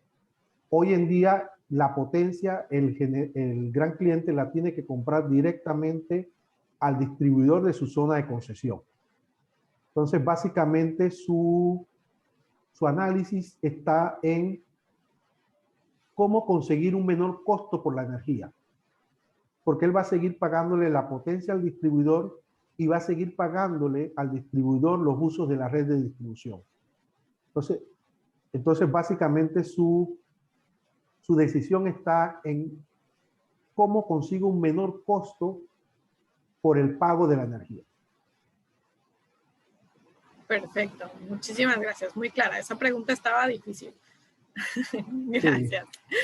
Bueno, muchísimas gracias, señor José, por su tiempo y por esta explicación. Hay comentarios que nos agradecen también por su clara explicación sobre un tema bastante complejo, la verdad. Pero creo que estamos ya claros, un poco más claros de cómo funciona este Sistema Nacional de Transmisión. Así que muchísimas gracias y agradecemos a ETESA por haberlo traído a conversar con nosotros. Gracias a ustedes por la oportunidad. Bueno, ya a 5 minutos de cerrar, solamente voy a aprovechar la oportunidad para hacerles mención nuevamente de gracias a quienes estamos aquí sentados en esta serie de seminars del ODS 7 Energía Sostenible. Esto es una colaboración entre AES Panamá, Agrandel, la Casa de las Baterías, Celsia, Enel, ENSA y ETESA. Todas estas empresas se han unido para, en conjunto, venir a conversarnos y a contarnos y a explicarnos cómo funciona la energía sostenible para que podamos poder estar más claros y tomar decisiones también en nuestras empresas mucho más informadas y con conocimiento de causa. La siguiente sesión va a ser el 8 de julio y tiene como nombre El poder del consumidor ante la transición energética. Así que no se la pierdan, les invitamos a participar, estamos seguros de que va a ser sumamente interesante. El día de hoy agradecemos a las empresas que participaron hoy, ENSA, AES Panamá y ETESA por habernos compartido esta información sumamente valiosa. A Cristóbal, José, Cristina, Ornella, muchísimas gracias. Fue muy enriquecedor la sesión de hoy. Y sin más, pues que tengan un excelente viernes, comienzo de julio, el mes de los ODS. Así que quédense en sintonía de nuestras redes sociales. Tenemos muchísima información en este mes sobre los ODS, actividades de sensibilización, activaciones en nuestras redes sociales, nuestro boletín cargado de información. Así que si no nos siguen todavía en nuestras redes sociales, Sumarse Panamá nos pueden buscar. Un gusto y nos vemos en la próxima semana. Que estén bien. Cuídense. Chao.